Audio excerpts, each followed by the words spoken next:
Jamaah. Oh jamaah. Alhamdulillah.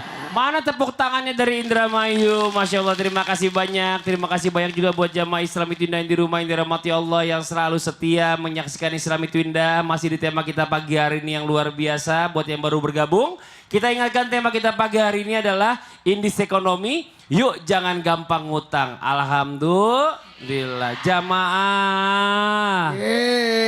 Ada video tayangan lagi nih, kali ini tentang beli handphone pakai nama orang sampai nunggak 4 bulan. Terus yang ditagih siapa? Coba kita lihat tayangannya, ini dia nih tayangannya.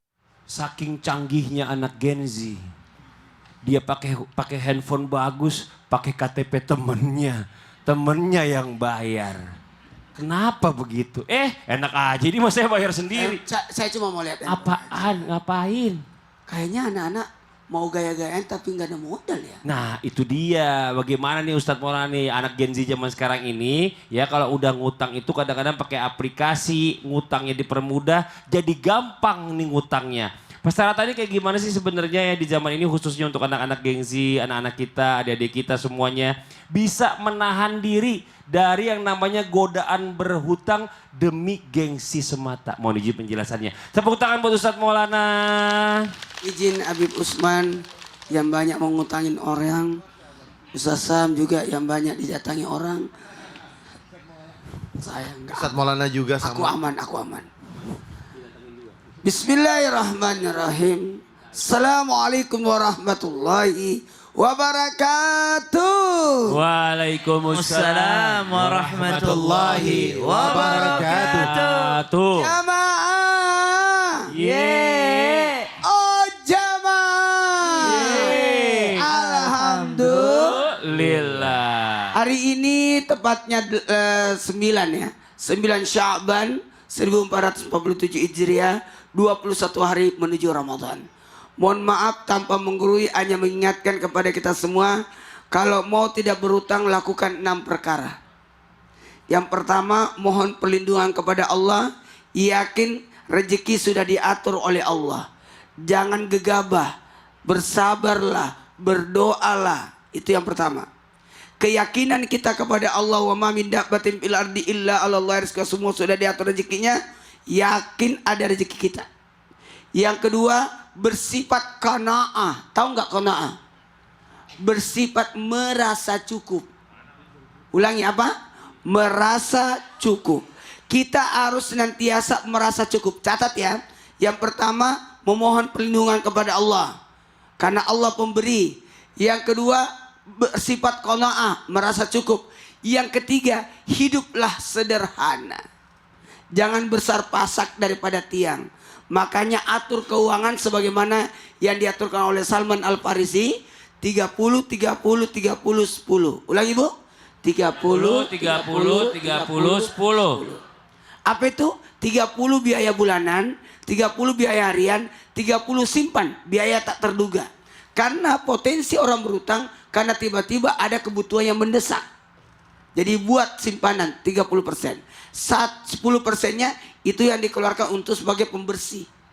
Apa? Jadi zakat 2,5%, kemudian infaknya 2,5%, kemudian 5%-nya adalah sedekah. 1, mohon perlindungan, pertolongan, kemudian qanaah. Apa yang ketiga? Hidup sederhana. Yang keempat, ketahui, pelajari, pahami bahaya orang berutang. Orang yang berutang sampai kapanpun akan tetap berutang dan menghadap kepada Allah dengan status sebagai pencuri kalau tidak ada niat untuk membayar. Nauzubillah. Dan rohnya akan terkatung-katung. Nauzubillah. Dan dikubur akan terikat sampai lunasnya utangnya. Nauzubillah. Yang kelima, mohon izin, tambah usaha. Giat berusaha. Yang keenam, berutanglah di saat darurat. Itu aja. Kalau darurat aja. Darurat dan ada potensi untuk membayar. Saya akan potensi akan bayar sekian. Para nabi Allah, Nabi Musa alaihissalam pun berutang. Iya. Nabi Nabi bapaknya Nabi Yusuf, Yakub ya, juga berutang. Berutang juga. Nah, Rasulullah pun berutang, tapi semua ada potensi untuk pembayarnya. Masya. Cara pembayarnya. Makanya buat yang di rumah jangan kemana-mana, ikutin terus sampai kelar. Masya Allah. Tepuk tangan buat Ustadz Maulana. Kita lanjut lagi buat jamaah Islam yang dirahmati Allah. Waktunya kita kasih kesempatan jamaah buat bertanya. Tapi sebelumnya kita masuk dulu ke segmen Tanya Dong Ustadz. Kami semua tanya dong Ustaz. Yang mau bertanya boleh silakan angkat tangannya. Yang mana? Yang sebelah sini dulu Ibu. Yang di atas ini, di tengah-tengah. Ya, jatuh Bu, jangan lompat. Pelan-pelan. Ya jangan turun naik. Jangan di turun. situ. Ibu kalau situ nggak kelihatan jelas sini Bu. Coba ikut saya Bu, sini Bu. Ini pegang mic-nya, ikut Sini, Bu, saya. Ke sini Bu. Iya, oke. Tengah-tengah. Ya, tengah-tengah. Lihat kamera, lihat ke sana. Silakan perkenalkan nama. Ya. Assalamualaikum dulu. Bismillahirrahmanirrahim. Assalamualaikum warahmatullahi wabarakatuh. Waalaikumsalam warahmatullahi wabarakatuh. Perkenalkan, nama saya Jubaidah dari Majelis Taklim Asy-Syifa Desa Gadingan Selig Indramayu. Tepuk tangan dong buat Ibu Saya mau Jubaidah. nanya sama Ibu Jubaida. Kenapa mau nanya Ibu apa? ngutangin atau berutang? Utang, Pak. Mengutang, ya udah duduk aja. Oke, sekarang Ibu mau nanya apa? Mau nanya sama siapa dulu deh? Gini Pak Ustadz, Mau nanya sama siapa? sama Pak Ustadz, Pak Ustadz mana? Habib Usman. Habib Usman nggak jadi. Boleh. Gak mau, Habib aja ya. Takut nanti dia berutang juga sama saya. Iya. Mau nanya apa Gini Ibu? Beb, gimana kalau ada orang tua yang ngutang sama anaknya dalam jumlah besar? Apakah si anak harus nagih atau gimana tuh? Oh gitu. Ya. Jadi orang tua kalau sama anak ngutang? Iya. Iya. Ya, Terus ngutangnya bilangnya banyak? minjem utang. Minjem. Ya. Terus anaknya bilang, wah papa, ibu saya catat ya, ibu bapak ngutang nih sama saya gitu ya. Oh, tagih balik, makannya apa ya dari bayi itu ya.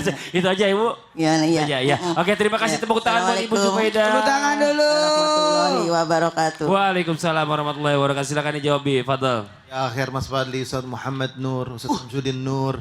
Bismillahirrahmanirrahim. Allahumma salli ala sayyidina Muhammad wa ala ali sayyidina Muhammad. Ketika seorang memiliki hutang, wajib baginya untuk membayar kepada siapapun. Tanpa terkecuali. Mau bapaknya, mau anaknya, mau ibunya, mau orang tuanya, keluarganya, saudaranya, bosnya, temannya, tangganya, dan lain sebagainya. Karena hutang itu wajib untuk dibayar. Bagaimana permasalahannya ketika orang tuanya yang meminjam? Ketika orang tuanya yang minjam. Maka disinilah ada sebuah keringanan antara anak dengan orang tuanya. Yang pertama adalah ketika orang tuanya tidak mampu, orang tuanya sakit, atau orang tuanya memang tidak bekerja. Ketika orang tuanya minjam dan anaknya ada, maka niatkanlah untuk kasih. Niatkanlah untuk kasih. Kalau misalkan mampu balikin bismillah, nggak mampu ya udah. Misalkan minjamnya 10, kasih 3, mampunya 3. Kasih 4, mampunya 4. Kasih 5, mampunya 5. Karena apa? Karena yakinkan bahwasanya ini kayaknya orang tua saya nggak bisa balikin. Udah saya ikhlas, saya kasih. Karena di sini juga dijelaskan di dalam penjelasan bahwasanya tadi Ustadz Maulana, Ustadz Syam, bahwasanya apa? Bahwasanya yang namanya hutang ini wajib bayar. Tapi kalau mampu dia bisa nyicil. Kalau misalkan dia mengikhlaskan ya bismillah. Wa in kana dzu usratin fanaziratun illa maisarah. Ketika dia berhutang, maka dia nggak mampu untuk bayarnya, maka kasih keringanan baginya. Kasih tenggang waktu. Nggak jadi masalah. Nanti mungkin bulan depan bayarnya. Atau sama tetangganya, temannya nanti 2 minggu lagi, sebulan lagi. Sama orang tuanya mungkin nanti orang tuanya ada kerjaan. Nanti dibayar nggak apa-apa, setahun lagi, 2 tahun lagi. Tidak jadi masalah. Bahwasanya apa? Yakin. Bahwasanya nanti suatu saat nanti dibayar. Wa anta saddaku khairul lakum. Kalau misalkan seandainya dia nggak bisa bayar, ya udah, saya sedekahin aja, saya ikhlaskan aja. Itu lebih baik bagi kamu. Karena apa? Karena yang namanya orang tua adalah orang tua kita, yang mendidik, yang mengajarkan, yang mengandung, yang melahirkan. Ikhlaskan. Sungguhnya jauh lebih besar pahalamu dan jauh lebih banyak nanti rezekinya yang Allah berikan. Karena apa? Karena mengikhlaskan hutang orang tuamu kepada dirimu atau kepada suamimu atau kepada istrimu. Oleh karena itu, berbuat baiklah kalian kepada orang tua kalian. hutang betul wajib dibayar. Tetapi ada perasaan yang dimana kalau memang orang tuanya tidak mampu, ikhlaskan. Tapi kalau orang tuanya mampu, minta dicicil untuk dibayar.